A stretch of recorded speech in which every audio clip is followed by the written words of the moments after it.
প্রভু, এ তো ঘোর বিপদ। আপনি কিছু করুন স্বামী। পশু বিহারে তো চাষবাস, দুধের যোগান সবকিছু বন্ধ হয়ে যাবে। আমার সন্তানরা তো অভুক্ত থাকবে প্রভু। তাই তো ছুটে এলাম পশুপতিনাথ। আপনি এর বিহিত করুন দেব। নাগাসুরের বিনাশ তো হবেই দেবর্ষি, এবং তা আসন্ন। কিন্তু তার মরণ আমার হাতে নয় দেবর্ষি। তবে তবে কার হাতে মহেশ্বর? তোমার হাতে পার্বতী। আমার হাতে? হ্যাঁ দেবী, আমি যেমন ওদের পিতা, তুমিও তেমন সকল প্রাণীর মাতা। তোমার সন্তানদের নাগাসুরের অত্যাচার থেকে রক্ষা করতে তুমিই যাবে বরাম চণ্ডী রূপে।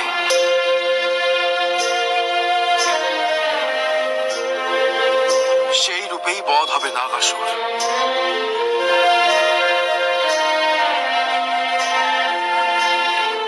বেশ, তবে তাই হোক স্বামী।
নাগাসুর পশু হত্যায় এগিয়ে চলেছে।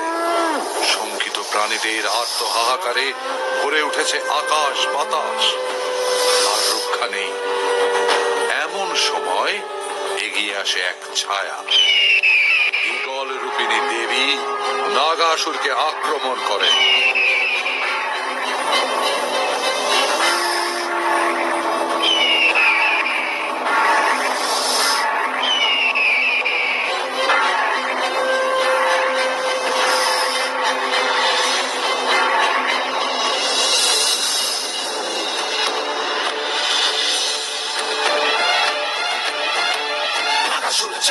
প্রাণবায়ু বাহিনিয়া মরে যত প্রাণী অসহায়, বাঁচাবে বরং চণ্ডী মায়। এবার যুদ্ধে নামে মাথা, কাটবে নাগাসুরের মাথা। ওরে ভয় নাই, আর ভয় নাই, আর এসে গেছেন পরিত্রাতা। কাটবে নাগাসুরের মাথা, অসুরের মুন্ডু থেকে ছিটকে যাবে ধর। ওরে দেখ রে কেমন পায়ে পায়ে উঠছে ধুলোর ঝড়, অসুরের ছিটকে যাবে ধর।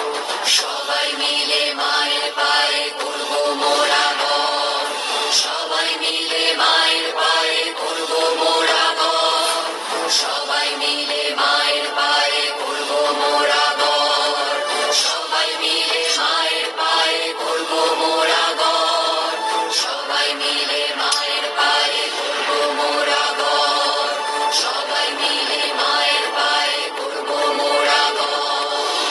বরামচণ্ডী রূপে দেবী আজও পূজিত হন মেদিনীপুর জেলার বিভিন্ন স্থানে। পৌষ সংক্রান্তির রাতে বা মাঘ মাসের প্রথম দিনে দেবীর আরাধনায় মেতে ওঠে বাংলার মানুষ।